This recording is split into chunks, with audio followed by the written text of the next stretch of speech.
आप सभी को मेरी राम राम। मेरे जी आप सभी का स्वागत है। ठीक है, चलो करते हैं शुरू। उत्तर प्रदेश पुलिस के जेल वार्डन फायरमैन के पेपर की व्याख्या। 19 तारीख का पेपर हुआ था। ठीक है, आपको क्या करना है, करना चाहो तो लाइक कर दो, नहीं करना चाहो तो बिल्कुल मत करो, तुम्हारी मर्जी, कोई तुम्हारे ऊपर दबाव नहीं है। ठीक है, क्योंकि इतने भले आदमी तुम हो नहीं कि एक बार में कर दो। ठीक है, तो बिल्कुल मत करो, पढ़ना है चुपचाप शांति से पढ़ो, बाकी तुम्हारी अपनी मर्जी के ऊपर डिपेंड है। ठीक है, चलिए पहला सवाल है मुहावरे का। बूढ़ी औरत ने कपड़े मांगे और मालिक ने मना कर दिया। क्या किया? मालिक ने मना कर दिया। तो किसी ने क्या कहा, यानी इस अर्थ पे कौन सा मुहावरा सेट होता है? इन तेलों में तेल नहीं है, जो कंजूस से किसी भी चीज की आप अपेक्षा नहीं कर सकते। कंजूस आपको कुछ भी नहीं देगा। ठीक है, चलिए सवाल नंबर 2। महाजनी शब्द में प्रत्यय है, तो महाजनी बना किससे है? महाजन से। इसमें क्या लगा है? ई, तो क्या होगा प्रत्यय? ई। ठीक है, चलिए अगला सवाल। हिंदी राम काव्य परंपरा के अंतर्गत एक विशिष्ट कृति है। राम काव्य से संबंधित है तो रामचंद्र का ही होगी। ठीक है, चलिए आगे चलते हैं। सवाल नंबर 4। गांव के लोगों को क्या कहते हैं? तो भैया गांव के लोगों को ग्रामीण कहते हैं, गवार नहीं कहते। गवार उसको कहते हैं जो पढ़ा ना हो। ठीक है, चलिए देहाती नहीं होता, देहाती होता है। ठीक है, आगे आते हैं अगले सवाल की तरफ। सवाल नंबर 5। गणपत चंद्रगुप्त ने हिंदी का प्रथम कवि किसे माना है? तो भैया सालभद्र सूरी को माना है। किसको माना है? सालभद्र सूरी को गणपत चंद्रगुप्त ने हिंदी का प्रथम कवि माना है। ठीक है, सवाल नंबर 6। निम्नलिखित शब्दों में से यौगिक शब्द की पहचान कीजिए। यौगिक क्या हो रहा है? जो सही शब्दों से जुड़ के बना हुआ, तो वो है आपका परम औषधि। किस किस से बना? परम प्लस औषधि से। ठीक है, तो क्या बना? परमौषधि। ठीक है ना, ये आपका योग सॉरी यौगिक शब्द है। ठीक है, जो आपका मुरलीधर और पंकज है, ये रूढ़ शब्द है। पुस्तक आपका रूढ़ शब्द है। ठीक है, यानी इसको तोड़ा ही नहीं जा सकता। पंकज यानी पंकज, पंकज को क्या टूटेगा? पंक, जो यानी कीचड़ से पैदा। ठीक है, चलिए आगे चलते हैं अगले सवाल पर। सवाल नंबर 7 क्या कहता है? वाक्य में आए रिक्त स्थान पर सही विकल्प चुनिए। तो क्या होगा? देखिए, यह कविता, यहाँ आएगा कर्म, इसमें से कोई कर्म है तो मैंने है। मैंने क्या है? कर्म। तो यहाँ क्या आएगा? यह कविता मैंने लिखी है। तुमने होती तो तुमने आती। ठीक है ना, यहाँ मैंने नहीं होता, यानी कर्मवाच्य यहाँ आना चाहिए। ठीक है, चलिए आगे चलते हैं। सवाल नंबर 8। राम कुमार वर्मा के प्रेमाख्यान परंपरा के प्रवर्तक किसे माना जाता है? तो भैया उन्होंने माना मुल्ला दाऊद को। इसी में माना गया आपका मलिक मोहम्मद जायसी को। ठीक है, इसके लिए पद्मावत के लिए। ठीक है, यानी प्रेम के व्याख्यान की परंपरा को किसने प्रवर्तक यानी शुरू किया था? ठीक, चलिए आगे आते हैं। सवाल नंबर 9। दो चट्टानों पर आधारित, दो चट्टानों पर साहित्य अकादमी पुरस्कार किसे मिला है? ये मिला आपके हरवंश राय बच्चन जी को। ठीक है, किसको मिला? हरवंश राय बच्चन जी को। चलिए सवाल नंबर 10। माखनलाल चतुर्वेदी को किस रचना पर साहित्य अकादमी पुरस्कार मिला है? किस पे मिला है? तो भैया ये मिला आपके हिम तरंगिणी के लिए। किसके लिए मिला है? हिम तरंगिणी के लिए। चलिए आगे आते हैं सवाल नंबर 11। निम्नलिखित में से कौन सा समास विग्रह वाला पद है? तो देखिए नगर प्रवेश, इसमें जो है नहीं है विग्रह, क्या है? टूटा हुआ। कला प्रवीण नहीं है, कला में प्रवीण होना चाहिए। रणसूर, रण का सूर होना चाहिए। तो क्या कार्य में दक्ष इसका सही उत्तर होगा, क्योंकि ये टूटा हुआ है, मैं इसमें बीच में जगह लगा हुआ है, बाकी सारे ज्वाइंट है। ठीक है, आगे समझ में। चलो आगे चलते हैं। सवाल नंबर 12। निम्नलिखित में से सामासिक पद चुनिए। क्या चुनना है? जो जुड़ा हुआ पद है वो चुनना है। तो राह का खर्च जुड़ा हुआ नहीं है, इसमें का आया है। पथ से भ्रष्ट, इसमें से आया, ये भी नहीं है। वीर का पुत्र, ये भी नहीं। तो भैया क्या होगा? वायु वेग, वायु के वेग से होता तो ये नहीं होता, लेकिन वायु वेग है, जिले सामासिक पद होगा। ठीक है, आपने लाइक नहीं किया है तो कर दो, नहीं करना बिल्कुल मत करो, लेकिन चुपचाप शांति से पढ़ो, तैयारी करो अपनी, बाकी तुम्हारी मर्जी। चलिए आगे चलते हैं। सवाल नंबर 13। उद्घाटन का संधि विच्छेद क्या है? तो उद्घाटन का संधि विच्छेद होगा उत प्लस गाटन। क्या होगा? उत प्लस गाटन। इसका सही अर्थ क्या होगा? उद्घाटन। आगे आते हैं सवाल नंबर 14। भारत के उच्चतम न्यायालय तथा उच्च न्यायालयों की भाषा संबंधी निर्देश किस अनुच्छेद में दिए गए? तो ये दिया गया आर्टिकल 348 में। किसमें? 348 में ये दिए गए हैं। ठीक है, चलो आगे चलते हैं। नेक्स्ट है आपका सवाल नंबर 15।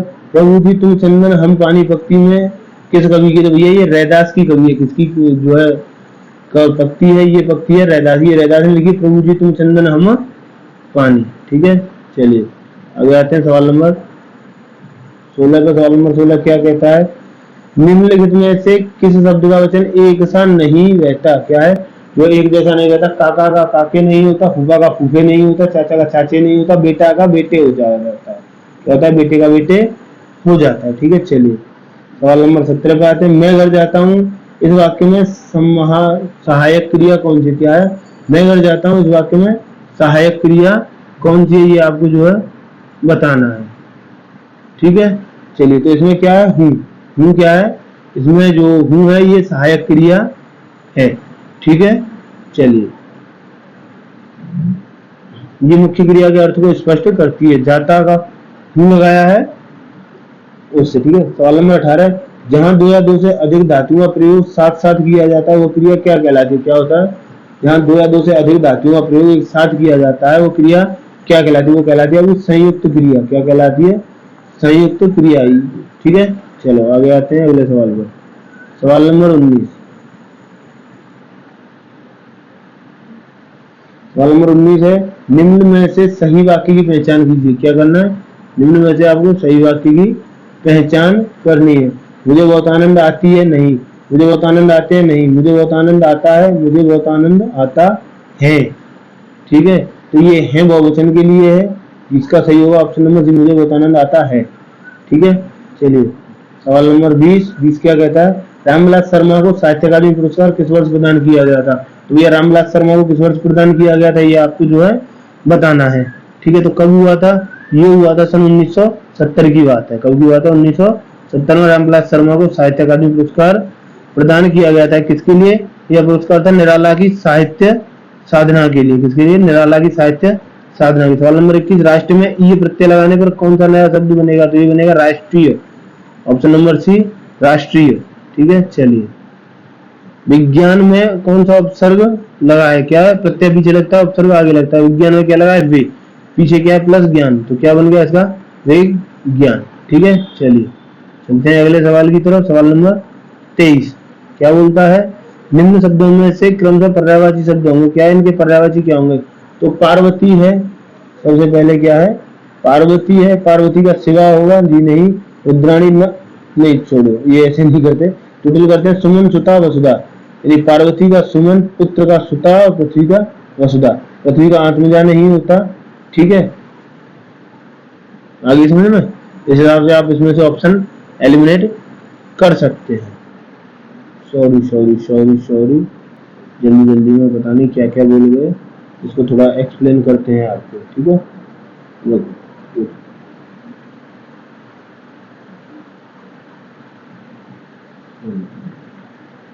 शांति से एक्सप्लेन करते हैं, ज्यादा जल्दी हड़बड़ नहीं करते। ठीक है, इसका क्या है? ये पार्वती के पर्यायवाची क्या क्या होते हैं? पार्वती के होते हैं आपके जो उमा गिरिजा, शिवा, अंबिका, रुद्राणी, ठीक है, गौरी आदि होते हैं। ठीक है, पुत्र के नंदन, सुत, उमा भी मिल गया, सुत भी मिल गया, रुद्राणी, नंदन मिल गया। ठीक है, सुता बेटी का होता है, तो ये यहाँ से गलत हो जाएगा। ठीक है ना, चलिए तनुवय ये किसके होते हैं? बेटे के पर्यायवाची होते हैं। ठीक है, चलिए पृथ्वी के होते हैं धरणी, वसुधा, अचला, वसुंधा, वसुधा। ठीक है, तो यहाँ से जो है ये तो आपका सुधा की वजह से गलत हो गया था, क्योंकि ये सुधा की वजह से गलत हो गया। उमा और सुधा यहाँ, लेकिन ये तो इसमें आपका आत्मजा नहीं होगा। पृथ्वी और रुद्राणी, नंदन, अग्नि सही जवाब होगा। ठीक है, तेलुगु शब्द की उत्पत्ति निम्न में से किस शब्द से हुई है? क्या है? तेलुगु की उत्पत्ति किस शब्द से हुई है ये आपको बताना है। ठीक है, तो किससे हुई है? त्रिलिंग से हुई है। तेलुगु की उत्पत्ति किससे हुई है? त्रिलिंग शब्द से हुई है। ये किसकी है? ये द्रविड़ भाषा परिवार का सदस्य है। इसका है द्रविड़ भाषा परिवार का। ठीक है, चलिए इसको पढ़ते हैं। इसमें क्या है इसके हिसाब से देते हैं आपको प्रश्नों के उत्तर। ठीक है, इसको थोड़ा सा छोटा कर लेते हैं ताकि पढ़ने में आसानी रहे। ठीक है, चलिए सबसे पहले यहाँ आएगा आपका क्या? सवाल नंबर 25। या तो आप इसको एक बार पढ़ लीजिए उसके बाद आंसर कीजिए। तो सबसे पहले क्या करते हैं? इसको पढ़ ही लेते हैं।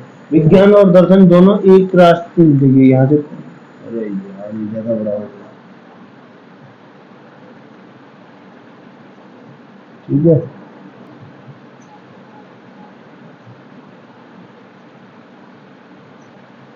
चलिए यहाँ से पढ़ने का नंबर लगा रहे हैं। विज्ञान और दर्शन दोनों एक के रास्ते एक ही मंजिल की तलाश करते हैं। जरूरी है कि विज्ञान में अंधश्रद्धा की प्रवृत्तियों के लिए कोई जगह नहीं होनी चाहिए। विज्ञान में सत्य के साक्षात्कार को कोई दावा नहीं चलता। मतलब यह है कि कोई भी सिद्धांत अपने आप में कभी निष्पेक्ष, अकाट्य या परम सत्य नहीं होता। वह स्वयं या स्वयं सिद्ध होने का दावा नहीं कर सकता, लेकिन जब तक वह गलत नहीं साबित हो तब तक सच्ची माना जाता है। इस प्रकार कोई भी वैज्ञानिक अवधारणा चिंतन चिरंतन न होकर एक सापेक्ष अवधारणा होती है। वो अपने समय में एक तदर्थ सच्चाई की बयां करती है। मसलन कई सौ वर्ष तक न्यूटन के गुरुत्वाकर्षण सिद्धांत का किला अवैध ही माना जाता रहा है। वह एक सच्चाई थी, लेकिन बाद में आइंस्टाइन के सिद्धांत तथा क्वांटम फिजिक्स ने उसका खंडन प्रस्तुत किया। इसका मतलब यह तो नहीं कि न्यूटन का सिद्धांत बेमानी हो गया। आज भी अंतरिक्ष और ब्रह्मांड संबंधी अध्ययन हो या ब्रह्मांड उपग्रहों के प्रक्षेपण, न्यूटन की गतिकी और गुरुत्व सिद्धांत ही काम में लाए जाते हैं। क्वांटम फिजिक्स के आगमन से दो तरह से देखा जा सकता है।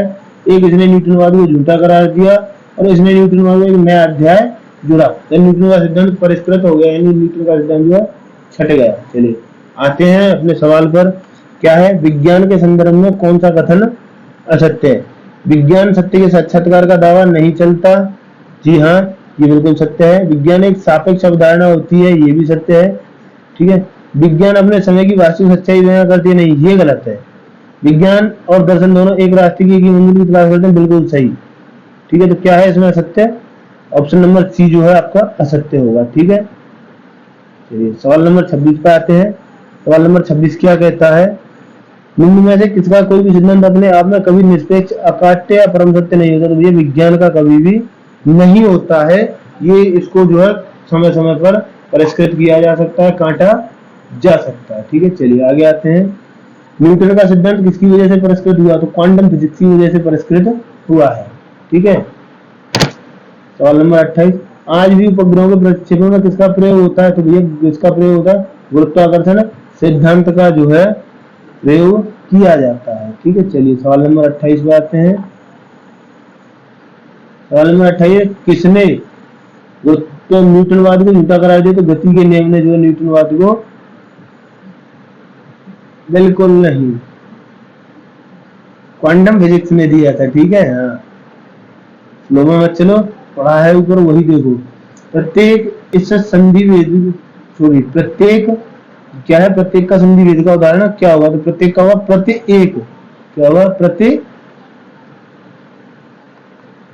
प्लस एक, तो क्या हो जाएगा? प्रत्येक। तो ये कौन सी संधि होगी? यण संधि होगी। ठीक है ना, कौन सी होगी? सु प्लस आगत का जैसे स्वागत होता है, ऐसे ही प्रत्येक का प्रति प्लस एक होगा। ठीक है, चलिए आते हैं अगले सवाल पर।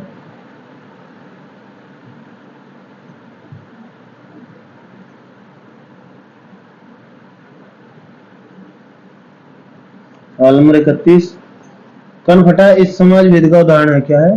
कनफटा किस समाज वेद का उदाहरण? तो भैया ये बहुब्रीही समास है। कौन सा है? बहुब्रीही समाज है। दशानन, पीताम्बर, चतुरानन, ऐसे ये कनफटा। ठीक है, चलिए सवाल नंबर 32। क्या है 32 में?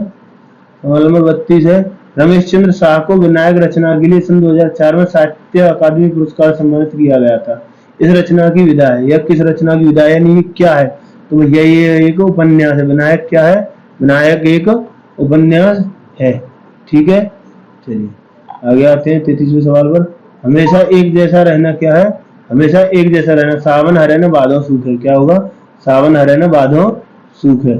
ठीक है, सवाल नंबर 34, दिए गए पर्यायवाची शब्दों के वाक्य में आए रिक्त स्थानों को सुनिए। मृग घास खा रहा है। क्या है? मृग घास खा रहा है। तो मृग का बच्चे को क्या कहते हैं? शावक। तो क्या होगा? शावक, मृग शावक घास खा रहा है। ठीक है, चलो आगे आते हैं। सवाल नंबर 35, परिवर्तन परिवार में उपसर्ग है। क्या है? परिवर्तन परिवार में उपसर्ग क्या होगा? ठीक है, परिवर्तन परिवार में उपसर्ग क्या होगा? परि। क्या होगा? पर प्लस क्या होगा? परे। ठीक है, चलो आगे आते हैं। सवाल नंबर 36। सवाल नंबर 36 में क्या है? कार्यालय पत्र के अर्ध सरकारी पत्र व्यवहार में इसमें से मुख्यतः किनके बीच किया जा सकता है? किसके बीच किया जाता है? शासकीय अधिकारियों के बीच। बिल्कुल सही, पहला ही उत्तर बिल्कुल सही है आपका। आगे आते हैं सवाल नंबर 37 पर। इसको करते हैं थोड़ा सा जूम आउट। तो क्या बताना है, आपको बताना है निम्नलिखित में से सही वाक्य का पहचान कीजिए। किसकी करनी है, सही वाक्य की पहचान करनी है। इस पर्वतीय क्षेत्र में स्वयं शांति है, नहीं, सर्वस्व शांति नहीं, ये सही नहीं है, ठीक है। इस पर्वतीय क्षेत्र में सर्वत्र शांति, इस पर्वतीय क्षेत्र में सर्वविदित शांति बिल्कुल नहीं, इस पर्वतीय क्षेत्र में सर्वहारा शांति नहीं, इसका ऑप्शन नंबर बी सही है। इस पर्वतीय क्षेत्र में सर्वत्र यानी चारों तरफ शांति है, ठीक है। तो ये जो है सवाल खत्म होते हैं यही। आज कराए आपको 37 क्वेश्चन किसके, हिंदी के, ठीक है। आपको क्या करना है, आपको करनी है लाइक, शेयर और सब्सक्राइब, ठीक है। जय हिंद, जय भारत। आज की क्लास यहीं तक।